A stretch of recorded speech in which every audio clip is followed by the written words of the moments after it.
Hello, this is Sam from Sound on Sound magazine at the NAMM show in Anaheim, California.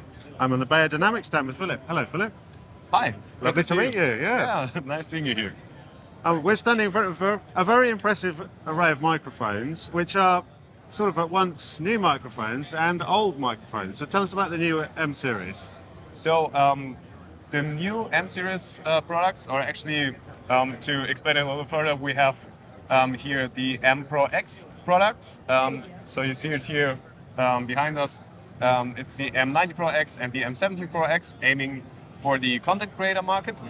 And we also have, as a big representation here, the M series facelifts. So you might be familiar with products like the M88 or the M160, M201. They've been made since 1960 basically.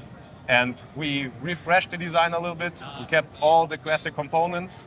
So you have the same great quality, the same history of the microphones, of the sound signatures. But we just brought the design into a modern direction.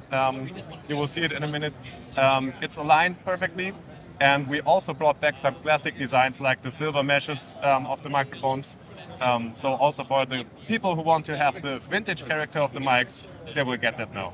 Because there's a lot of mythology out there about which versions of which mic sound the best. But actually, internally, they haven't really changed in the last 50 or 60 years. Yeah, exactly. We still make them in Heilbronn. A lot of components are made by hand in the factory in Heilbronn, Germany. We still kept all the diaphragms, the acoustic systems, so the capsules, transformers, acoustic systems of the microphones like they were before. We just changed a few bits and bobs here and there.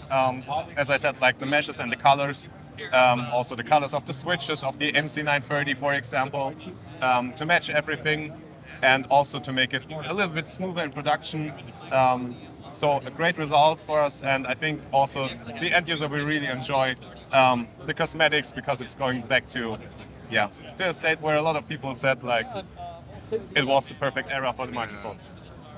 But I mean, these are all classic models because you have the M160 and the M130, which are probably the two of the oldest ribbon microphones that are in continuous production, and they're quite distinctive designs as well, aren't they?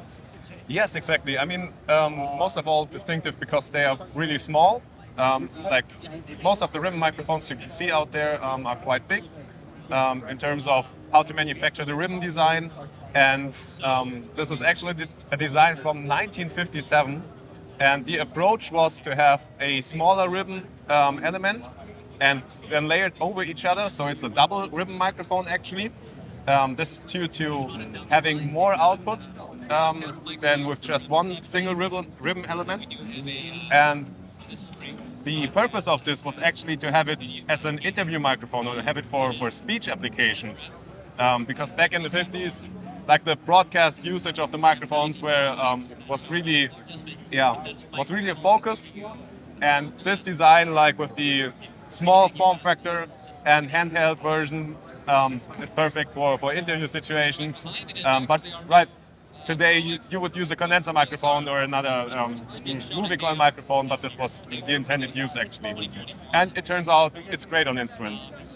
But also in the range, you have, of course, more classics. You have the M88 and the M201.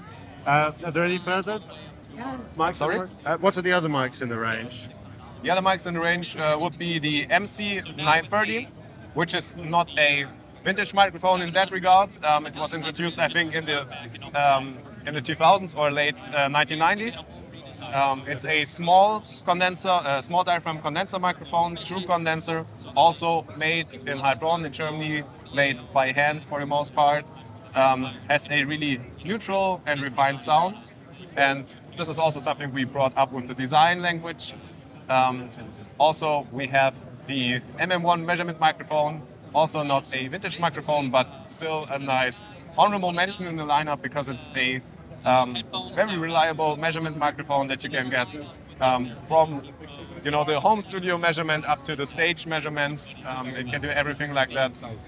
And if you look over there, we refined also, like you said, the M201. They have different colors And for the M201 and the M88, we also dropped the TG at the end of the name. So formerly the microphones were named M88 TG and M201 TG, and we dropped the TG because we wanted to go back to the classic naming.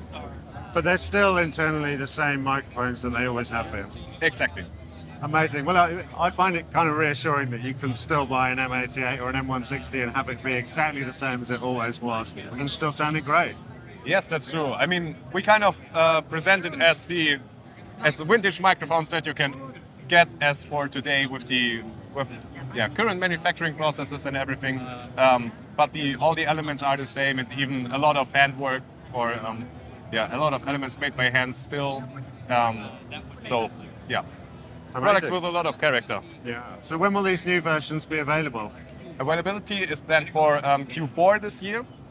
Until then, of course, you can get the current versions of the products. There will be no shortage of our products. And will the pricing be the same as it is now? We're working out the pricing at the moment. It will be slightly adjusted, but similar. Wonderful. Amazing. Well, thank you very much for your time, Philip. It's been great to meet you. Thanks for having me.